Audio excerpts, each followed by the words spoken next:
예. 오늘 성경 말씀은 신약 성경 고린도전서 6장 12절과 19, 20절입니다. 신약 성경 269페이지 되겠습니다.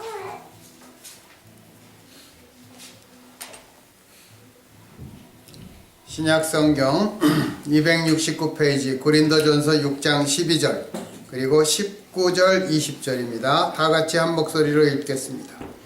모든 것이 내게 가하나 다 유익한 것이 아니요 모든 것이 내게 가하나 내가 아무에게든지 제재를 받지 아니하리라. 너희 몸은 너희가 하나님께로부터 받은 바 너희 가운데 계신 성령의 전인 줄 알지 못하느냐? 너희는 너희의 것이 아니라 값으로 산 것이 되었으니 그런즉 너희 몸으로 하나님께 영광을 돌리라. 아멘.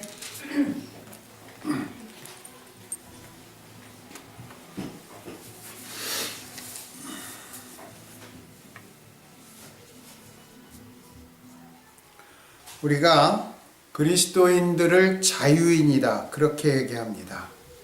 오늘 그 자유라는 개념을 가지고 우리가 말씀을 생각해 보도록 하겠습니다.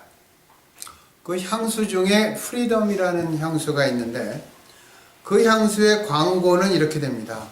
당신이 가고 싶은 곳으로 가고 하고 싶은 일을 하고 살고 싶은 대로 사는 것이 자유다. 그렇게 정의하고 있습니다. 사람들은 선택의 자유를 원합니다. 백화점 같은 곳에 쇼핑을 가면 사람들은 많은 가게들을 이렇게 둘러봅니다. 왜 그렇습니까? 마음에 드는 것, 대부분 최대치 선택의 자유를 맥시멈으로 해서 거기서 가장 마음에 드는 것을 얻으려고 하기 때문입니다. 오늘날 인터넷을 보면 참 무제한의 그 선택의 자유가 있는 것처럼 보입니다. 시장 구조와 경제 그리고 컴퓨터의 기술 혁명은 많은 것을 바꾸어 놓고 있습니다. 사람들은 수많은 상품 중에서 다양한 선택의 자유를 누리려고 합니다. 그런데 제 경우는 이제 제가 서울에 가면 기독교 서점을 꼭 몇 군데를 가봅니다. 그런데 아가페나 생명의 말씀사 같은 기독교 서점에 가면 그런 데로 책을 좀 잘 골라요. 그런데 교보문고, 엄청나게 책이 많은 교보문고에 가면 책을 고를 수가 없습니다. 한 번은 제 친구가 교보문고에 가서 저보고 사고 싶은 거 다 사. 내가 사줄게. 그런데 정말 5권도 못 걸려있어요. 너무 많으니까. 그래서 제가 속으로 생각했습니다. 아가페나 생명의 말씀을 갔으면 내가 한 20권은 그냥 잘 고르는데. 그래서 딱 4권 고르고 나왔어요. 그러니까 뭐라 그러냐면 그것밖에 안 사냐? 그래서 제가 그랬어요. 나머지 책은 다 본 거야. 너무 종류가 많으니까 책과 책 사이에서 제가 압도당한 느낌을 갖습니다. 어느 것을 골라야 할지 혼란스럽습니다. 선택의 여지가 너무 광범위해서 그런 것입니다. 나만 그런 건지 아니면 다른 사람도 그런 건지. 제가 그래서 한번 누구한테 물어봤어요. 그랬더니 사람은 보통 7개에서 8개를 넘어가면 고르기가 좀 힘들어진다고 그런 얘기를 하는데 맞는지는 모르겠어요. 여자분들이 백화점 가면 옷 보러 가게 7, 8군데 더 가거든요. 네? 좀 더 자주 그런 커다란 책방을 가보면 익숙해질까 그런 생각도 듭니다. 선택의 자유, 그것을 원하는 것이 우리들입니다. 그 헬라 사람들, 그릭들은 그 사람들은 항상 이 육체를 천하게 생각했습니다. 그것은 아리스토텔레스의 기반을 둔 헬라 철학의 영향입니다. 헬라 철학은 영은 선하고 육은 악하다는 것입니다. 그래서 그들의 속담 중에는 육체는 무덤이다. 그런 것도 있습니다. 그들이 중요하게 여기는 것은 인간의 영과 혼이며 육체는 아무래도 좋다는 것입니다. 여러분, 여기에서 두 가지 생각이 나옵니다. 육체는 천한 것이니까 육체의 욕망이나 본능은 철저히 죽여야 된다. 그래서 지독한 금욕주의가 나온 것이고, 또 한편으로는 육체는 무가치한 것이니까 어떻게 해도 상관이 없다. 육체는 아무렇게나 해도 좋다. 육신의 욕망을 만족시키는 어떤 것도 해도 괜찮다는 태도입니다. 고린도 지역에서 번성했던 사고방식이 바로 이것이었다고 합니다.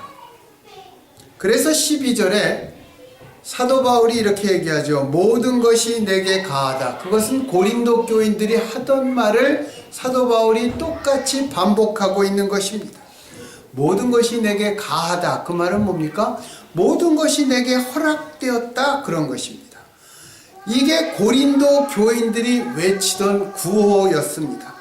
육체적 사건이나 사회적 범죄를 그들은 중요하게 생각하지 않았습니다. 육체적인 것에는 어떻게 아무렇게나 해도 괜찮다고 그들은 생각했습니다. 그 근거가 무엇이냐면, 그리스도인들은 모든 사람들 가운데 가장 자유를 가지고 있는 사람이다. 왜 그렇습니까? 우리는 죄를 지어도 회개하면 됩니다. 예수님의 이름으로 우리가 용서함을 다 받을 수 있는 것입니다. 그 사람들은 그것을 그렇게 해석했어요. 무엇을 하든 그리스도인들은 가장 자유롭다고 주장했습니다. 전혀 무가치한 육신을 가지고 무엇을 하든 자유롭다, 이 결론을 짓고 이것을 가장 진보적인 신앙적 의견으로 여겼습니다. 그래서 우리가 읽지 않은 13절에서 18절까지 보면 먹는 것, 음식과 우리의 배 얘기가 나옵니다. 그 다음에 나오는 것은 성행위, 이까지 나옵니다. 이 모든 것이 육체의 본능입니다. 그러니까 먹는 것과 배와 성행위와 이런 것들을 아무렇게나 해도 된다는 것이 그들의 생각이었습니다. 사도 바울이 그들의 말을 맞받아서 똑같이 얘기합니다. 모든 것이 내게 가하다. 사도 바울도 똑같은 입장을 가지고 있습니다. 왜 그렇습니까? 그리스도인은 자유인이기 때문입니다. 그런데 사도 바울이 거기에다가 하나를 덧붙입니다. 그러나 모든 것이 다 유익한 것은 아니다 라고 자유와 방종을 구분하는 조건을 달고 있습니다. 여러분, 방종은 내가 하고 싶은 대로 하는 것입니다. 자유는 그러한 것이 아닙니다. 사도 바울이 이어서 12절에 모든 것이 내게 가하나 나는 무엇에든지 얽매이지 않는다 이렇게 말합니다. 여러분, 이 말을 보면 모든 것이 내게 가하다, but I'm not be mastered by anything, 그렇게 얘기하는 것입니다. 그런데 이게 모든 것이 가하고 자유로운데 내가 누구한테 제재를 받지 않는다, 이게 바로 싹 연결이 되는 말이 아니에요. 내가 자유로우니까 나는 아무 것에도 제재를 받지 않는다 이렇게 말해야 되는데 중간에 그러나 이게 들어갑니다. 그러나 한 문장이 생략된 것 같아요. 이 말의 뜻은 자유라는 명분으로 잘못된 욕망이나 탐심에 이끌려서 죄를 짓고 악을 행함으로 내가 유익하지 않은 해로운 것들의 노예가 되지 않겠다는 자기 신앙의 결단을 얘기하고 있는 것입니다. 그래서 하나님께서 주신 자유는 하나님 이외에는 그 어떤 것에도 얽매이지 않는 자유로서 그것은 방종이 아니라는 것입니다. 오직 나는 하나님께만 붙잡힌 자유를 선포하고 자유를 누리겠다는 것입니다. 그래서 우리 기독교에서 얘기하는 자유를 어떻게 얘기하냐면 기관차에 얘기합니다. 기관차가 아무리 힘이 좋고 빨리 달릴 수 있어도 그것이 선로 위에 놓이지 않는 한 기관차는 갈 수가 없다는 것입니다.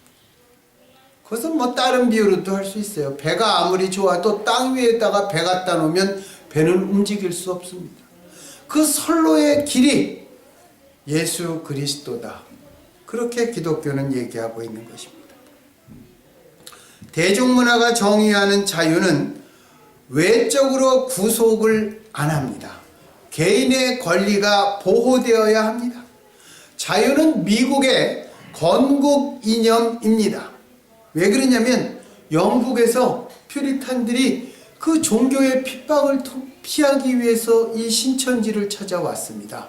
그 다음에 미국이 어떻게 됐죠? 영국의 식민지가 되었습니다.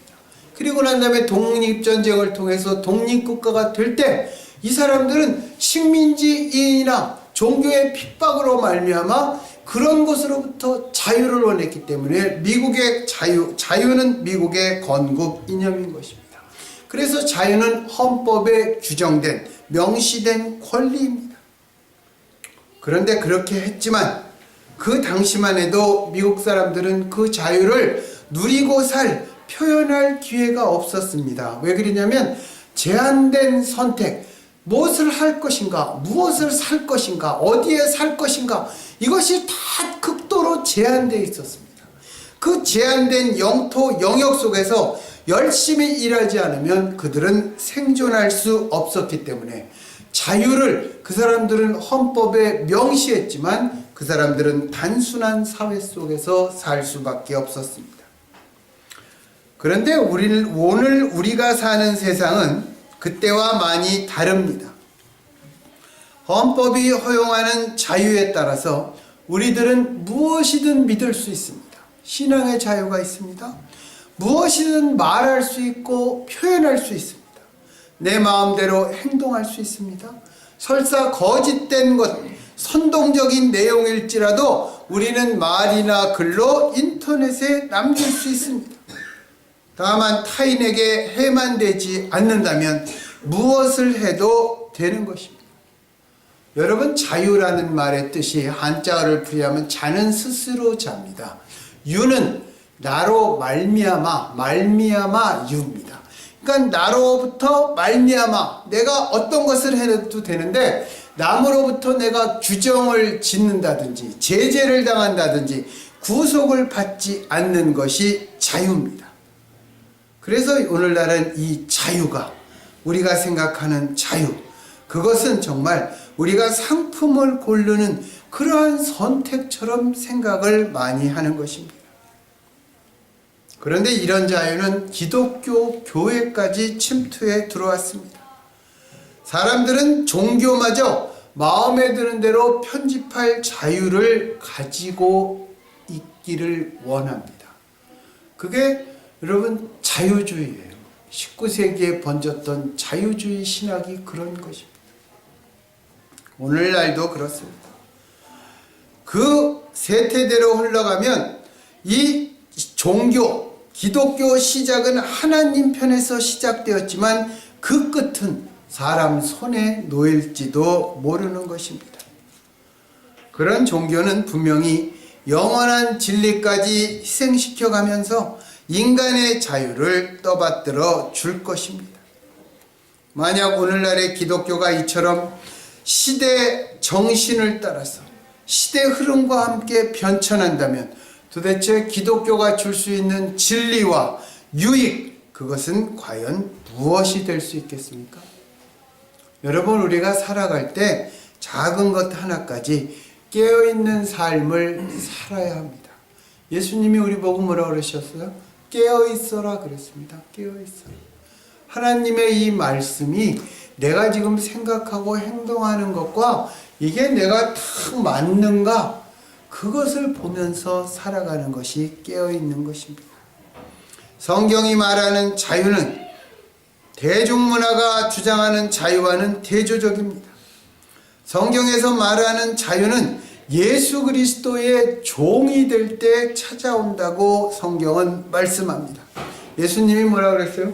누구든지 나를 따라오려거든 자기를 부인하고 날마다 자기 십자가를 지고 나를 따라오너라. 누구든지 제 목숨을 구원하자 하면 잃을 것이요 누구든지 나를 위하여 자기 목숨을 버리면 구원되리라 이렇게 말씀하셨습니다. 예수님은 참된 생명을 얻으려면 내 중심적인 이기적인 자아에 대해서 죽어야 한다고 가르쳤습니다. 참된 자유는 자신을 하나님께 드리고 자신의 의지를 순종의 삶에 헌신할 때 얻는다는 것입니다. 많은 선택의 길이 자유와 만족을 주는 것으로 보입니다. 그러나 주께서 부르신 길은 오직 단 하나입니다. 그렇다고 너무 좁게 생각하지 마세요. 단 하나, 그 길은 순종의 길입니다. 우리의 삶의 중심에 하나님을 모셔야 된다는 말씀이고 그 명령에 순종하라는 것입니다. 그런데 그 하나님의 뜻은 대부분 새로 찾아야 되는 것이 아닙니다. 우리가 많은 부분을 이미 알고 있습니다. 예수님께서 뭐라 그랬어요? 마태복음 6장 33절에 구할 많은 것이 있지만 너희는 오직 그의 나라와 그의 일을 먼저 구하라 그랬겠습니다. 먼저 구하라. 여기에 좀 아이러니가 있어요. 그렇죠? 아이러니가. 예수 안에 자유가 있다. 구속 안에 자유가 있다고 들립니다. 그러나 주님의 명령을 선택할 때 우리는 분명 참된 자유를 발견하게 되는 것입니다. 그것을 순종의 자유라고 하는 것입니다. 그 순종의 자유가 바로 우리 모두를 향한 하나님의 커다란 뜻입니다. 성경이 말하는 자유는 분명 순종에서 옵니다. 순종하지 않으면 자유가 없습니다. 구약도 신약도 그 진리를 가르치고 있습니다. 이스라엘 백성이 이집트에서 430년간 종살이를 했습니다. 그러다가 하나님이 모세를 통해서 그들에게 무엇을 주셨어요? 자유를 주셨습니다. 그런데 모세의 인도 따라 광야 40년 길을 가다 보니까 그들이 생존하려면 자유를 얻었지만 무엇을 해야 돼요? 하나님의 말씀을 지켜야 되는 것입니다. 여러분, 그들이 시내산에서 십계명을 받았습니다. 여러분, 십계명을 어떻게 생각합니까? 십계명이 이제 1계명에서부터 4계명까지는 하나님과 직접적으로 관계가 되는 것이고 5계명에서 10계명까지는 인간 사이의 관계입니다. 거기에 보면 뭐라고 있죠? 쉬운 거로 살인하지 말라 그랬습니다. 살인하지 말라. 그 살인하지 말라만 보면 요 10계명은 굉장히 무서운 것입니다. 그죠? 잘못하면 즉각적으로 벌 받는 것입니다. 그런데 그거는 살인하지 말라를 가장 소극적인 관점으로 해석할 때 살인하면 안 된다 이렇게 되는 것입니다. 여러분, 만물을 창조하신 하나님께서 우리들이 그냥 살인이나 안 하고 그렇게 살기를 하나님께서 원하셨을까요? 이게 언제가 때가 되면 제가 십계명 설교를 한번 하고 싶은데 십계명을 해석하는 것은 그렇습니다. 이건 뭐 제가 생각하는 거니까. 근데 저는 맞다고 생각해요. 살인하지 말라. 하나님이 살인할 때, 우리가 살인할 때 무슨 마음 같습니까? 미워하죠. 증오하죠. 무시하죠. 그런 마음 갖지 말라는 것입니다. 미워하는 마음 갖기 전에 우리가 무엇을 잃었습니까? 사랑하는 마음을 잃은 것입니다. 그래서 살인하지 말라. 그 말씀을 통해서 하나님께서 말씀하시는 것은 사람의 생명을 귀하게 여기고 사랑하라 그런 말입니다. 죽어가는 사람을 살려내라 그런 말입니다. 간음하지 말라 그것도 똑같이 거꾸로 다 해석이 되는 것입니다. 이웃 것을 탐내지 말라 그 맨 위에는 뭐 있습니까? 이웃이 어렵고 힘들 때 내 것을 가지고 이웃을 도와줘라 그런 말입니다. 그러니까 예수님이 마음을 다하고 뜻을 다하고 힘을 다하여 너희 하나님을 사랑하고 내 이웃을 내 몸처럼 사랑하라. 그 안에 다 들어있다. 십계명을 줄이면 딱 그렇게 되는 것입니다. 그 십계명은 적극적 계명입니다. 그래서 그 십계명 안에서 우리가 살 때 우리의 삶의 원칙이 정말 거룩하고 숭고하게 지켜지는 것입니다. 여러분, 우리가 이런 걸로 이렇게 찍잖아요. 이거 할 때 제일 먼저 사고 나면 뭐합니까? 우리 매뉴얼을 보지 않습니까? 컴퓨터를 킬 때 윈도우를 그 안에다가 오퍼레이팅 시스템으로 집어넣고 윈도우를 작동할 때 거기에 있는 커맨드나 메뉴 드리븐을 우리가 다 선택합니다. 그걸 하지 않으면 작동할 수 없는 것입니다.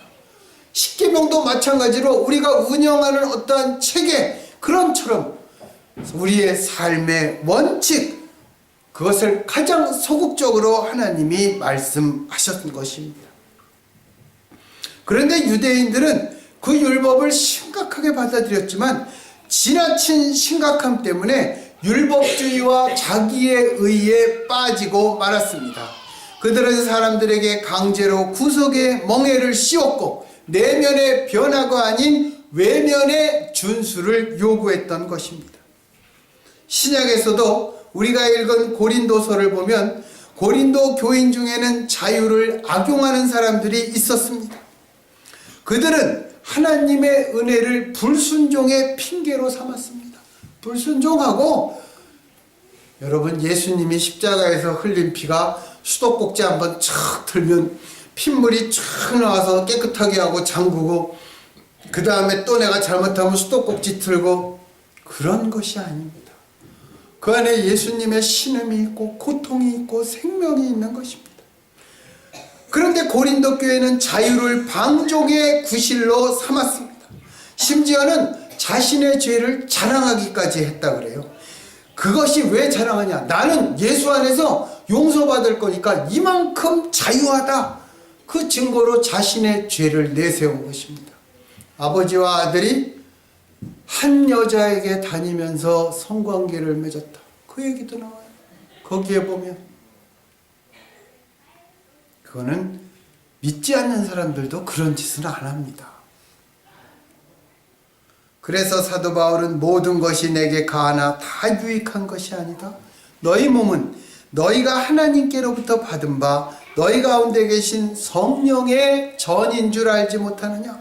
성령이 우리 속에 임재하는 것입니다. 예수를 믿으면 가장 중요한 것이 성령께서 우리와 동거하시는 것입니다. 성령께서 동거하시는 것입니다. 여러분, 악령이 우리와 동거하면 악령은 자기 마음대로 우리를 이렇게 휘둘러 버립니다. 우리 뜻대로 할 수 없어요. 왜 인격적인 하나님이라고 합니까? 성령 하나님이 우리 가운데 임재하시면서 인격적으로 하기 때문에 성령이 우리의 생각, 우리의 절제에 따라 성령을 우리가 절제할 수 있기 때문입니다. 찬양을 하다가도 이제는 그만해야 되겠다, 시간상. 그러면 성령이 절제하십니다. 그게 성령과 악령의 차이입니다. 그러니까 너희는 너희 것이 아니다. 예수님의 피값으로 산 것이 되었으니 너희 몸을 하나님께 영광을 돌리는 도구로 써라. 다른 말로 하면 하나님 손에 붙잡힌 악기가 되라는 것입니다. 악기가. 이 기독교 정의로 사도 바울이 그들과 맞서고 있는 것입니다. 유대인들은 안식일에 관한 시시콜콜한 규칙까지 정했고 지켰습니다. 그들은 안식일에 밥 해 먹는 게 일이니까 밥을 안 해 먹었어요. 불도 켜지 않고 나무도 나르지 않고 음식도 만들지 않았습니다. 5리 이상 걸어가지도 않았습니다. 우리 밭이 10리 밖에 있어요. 안식일에 물을 줘야지 안 타 죽는데 어떻게 할 것이냐. 그러면 사람은 또 꾀를 생각하잖아요. 5리까지는 걸어갈 수 있으니까 물통을 들고, 그 전날 물통을 들고 오리 밖에다가 물통을 딱 갖다 놓습니다. 그리고 안식일날 이제 아무것도 안 하는 척 이렇게 설렁설렁 가다가 오리 밖에 가서 물통을 딱 들고 오리를 걸어가서 밭에 물을 주는 것입니다. 안식일의 가장 커다란 하나님의 취지는 모두 놓쳐버렸습니다. 그래서 예수님께서 그들에게 너희는 하루살이는 걸러내고 낙타는 꿀꺽 삼켜버렸다, 그렇게 얘기하는 것입니다. 자발적인 순종의 마음을 율법으로 묶어버리니까 의와 자비와 믿음은 설 자리가 없어지게 된 것입니다. 그들은 손은 부지런히 씻었지만 마음은 씻지 않았던 것입니다. 근데 조심해야 됩니다, 여러분. 우리 개신교도 개혁신앙을 가지고 이렇게 나왔지만 세월이 흐르면서 교회 안에서 요구하는 전통들이, 이런 것들이 성경에 없는 것들이 있어요. 그런 것을 순종하라고 강요하는 때가 있습니다. 말뿐인 순종은 믿음의 잘못된 산물입니다. 여러분, 온전한 순종, 하나님 앞에 온전한 순종은 내 자아로부터 자유를 이루는 것입니다. 여러분, 이게 말이 이렇게 하니까 좀 추상적이죠. 제가 좋은 예를 몇 개 들어드릴게요. 유명한 그 음악가나 운동선수들은 이 참 자유의 본질에 대해서 잘 압니다. 그들은 자유를 포기하고 엄격한 자기절제의 훈련을 통과해서 음악과 스포츠에서 최고의 경지에 이룰 수 있는 자유를 얻었습니다. 자유의 상실로 자유에 이르게 된 것입니다. 이것은 혹독한 훈련의 규칙과 그 규율에 순종함으로 얻는 자유인 것입니다. 제가 그 뿔필이 있잖아요, 요만한 거. 예? 그거 배워보려고 하나 사가지고 제가 이렇게 마음대로 이렇게 불어보았습니다. 그런데 거기서 나오는 소리는 음악입니까? 잡음입니까? 그거는 잡음이고 공예였습니다. 아이들이 많이 배우는 피아노도 마찬가지일 것입니다. 내가 여기 피아노 선생님 앞에서 내가 주름 잡는 것 같아서 그렇지만, 건반을 칠 때 팔은 똑바로 들어야 하고 팔목도 똑바로 움직여야 하고 손가락도 정해진 리듬에 맞춰 건반을 쳐야 한다고 합니다. 여러분, 그것은 누구에게나, 어떤 누구에게나 정말 느리고 고된 작업입니다. 정말 그 반짝반짝 작은 별도 아마 수백, 수천 번은 쳐야 할 것입니다. 그 과정을 지나는 순간에는 평화가 없습니다. 선생님과 학생, 부모와 학생, 그리고 나와 나 사이에 불화가 있고 싸움이 있습니다. 그러나 그 과정을 포기하지 않아야 우리가 모차르트나 쇼팽, 베토벤, 드뷔시, 그런 사람들의 곡을 정취를 살려서 내 의도대로 연주할 수 있는 자유가 생기는 것입니다. 얼마나 지독하게 연습을 했으면 피아니스트 한동열 씨는 이 손가락이 굽었어요. 그는 피아노를 통해 순종의 열매를 맺었고 자기 뜻대로 자기의 표현력을 연주할 수 있는 참된 자유를 얻었다고 생각합니다. 운동선수들도 마찬가지입니다. 운동을 하려면 먼저 규칙을 따라야 합니다. 내가 하고 싶은 자유를 포기해야만 뛰어난 기량을 지닐 수 있는 더 깊은 차원의 자유에 이르게 되는 것입니다. 우리가 아는 대로 요즘 한국 선수 중에 축구를 제일 잘하는 사람이 박지성 선수입니다. 근데 박지성 선수는 평발이에요. 얼마나 연습을 했던지 박지성 선수의 발가락 이렇게 보여주는데 좀 기형처럼 이렇게 변했더라고요. 여러분, 평발은 잘 뛸 수가 없습니다. 그런데 그 평발을 가지고 얼마나 자기 자신을 이기는 연습과 훈련을 했는지 이제는 국가대표급 경기를 자연스럽게 풀어갈 정도의 뛰어난 선수가 되었습니다. 박지성, 이영표가 없으니까 우리나라가 일본한테 전번에 3대0으로 졌잖아요. 그게 박지성, 이영표 같이 정말 자유롭게 축구를 이렇게 국가대표 팀을 이렇게 움직이면서 할 수 있는 그런 기량에 이르지 못한 것입니다. 그들도 처음에는 어렵고 힘들었을 것입니다. 훈련과 반복, 반복과 훈련, 치열한 자기 자신과의 싸움, 원칙과 규율에 순종하고 많이 배우고 자기의 한계의 극복을 이룬 자유함에 도달한 것입니다. 여러분, 이 사람들뿐만이 아닙니다. 최경주 선수는 하루에 3,000번 수행을 했다고 그래요. 여러분 3,000번 수행하고 나면 아마 제 잘 모르지만 골프채가 여기에 이렇게 붙어버렸을 것입니다. 손에. 이 성경에 다윗 시대에 싸움을 칼을 들고 하는데 얼마나 전쟁을 많이 했는지 칼이 손에 딱 붙었다는 얘기가 나와요. 김연아 선수가 그건 뭐라 그럽니까? 트리플 악셀이라고 그럽니까? 더블 트리플이라고 그럽니까? 여러분 그거 쉽지 않을 겁니다. 쉽지 않을 거예요. 정말 쉽지 않을 거예요. 우리도 여기 이호진 씨 태권도 사범이시지만 저 뭐 거저됐겠습니까? 거저됐겠어요? 제가 중학교 때 누가 자갈을 이렇게 자루에다 넣어놓고 그거를 맨날 이렇게 뻐벙 치면 이 주먹이 살인 주먹이 된대.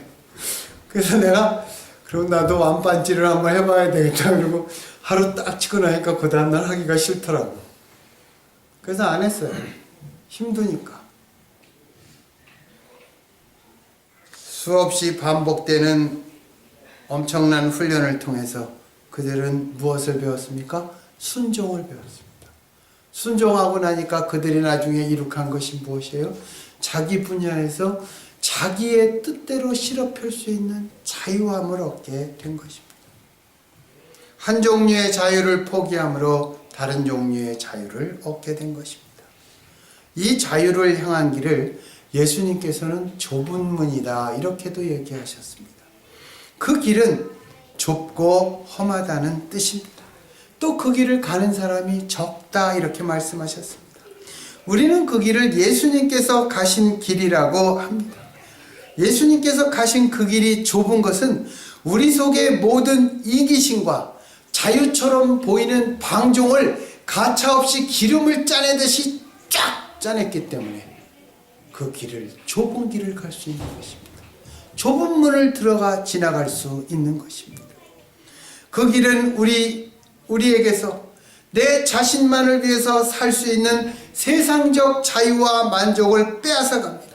그러나 그 길은 우리를 비참하게 만드는 것이 아니라 우리를 영원한 삶으로 연결된 소망과 기쁨의 길로 인도하는 것입니다. 여러분이 각자 가정에서 또 우리 교회나 학교에서 여러분이 배우자에게 원하시는 것이 무엇입니까? 배우자가 자기 마음대로 하고 싶은 대로 하면서 그렇게 살기를 원합니까? 여러분 자식들에게 무엇을 가르칠 때 자식이 어떻게 배우고 성장했으면 좋겠습니까? 자기가 할 수 있는 자유 한 가지를 포기하고 그 이후에 다른 종류의 자유를 얻기를 원하지 않습니까, 여러분?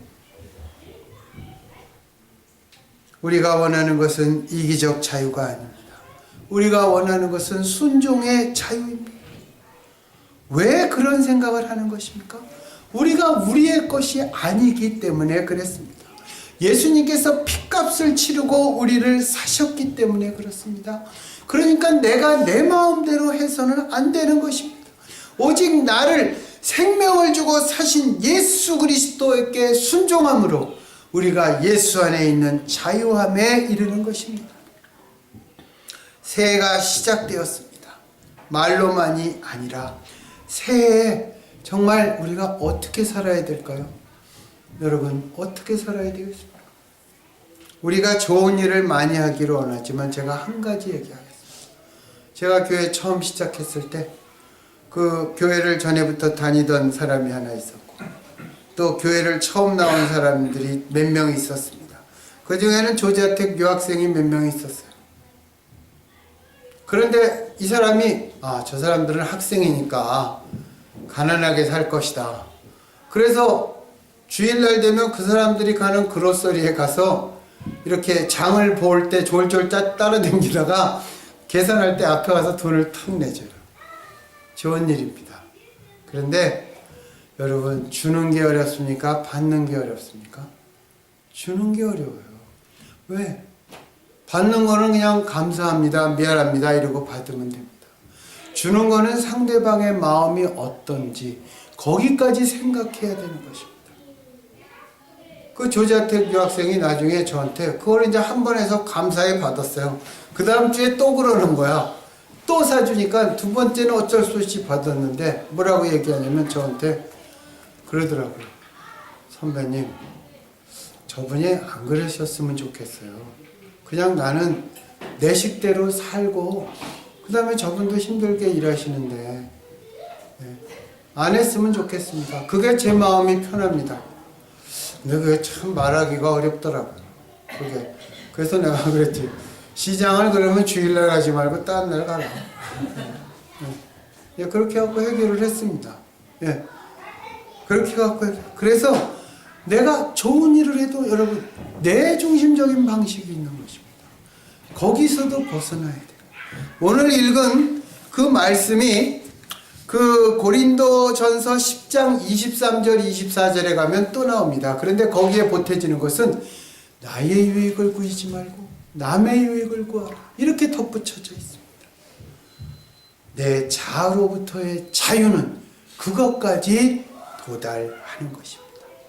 하나님이 중심이 되고 이웃을 배려하면서 살아가는 자아로부터의 자유, 순종의 자유. 정말 우리가 2012년 모두가 그것을 붙잡고 우리가 절대로 놓지 말고 우리가 승리하는 이 해가 되기를 예수님 이름으로 간절히 축원합니다. 기도하겠습니다.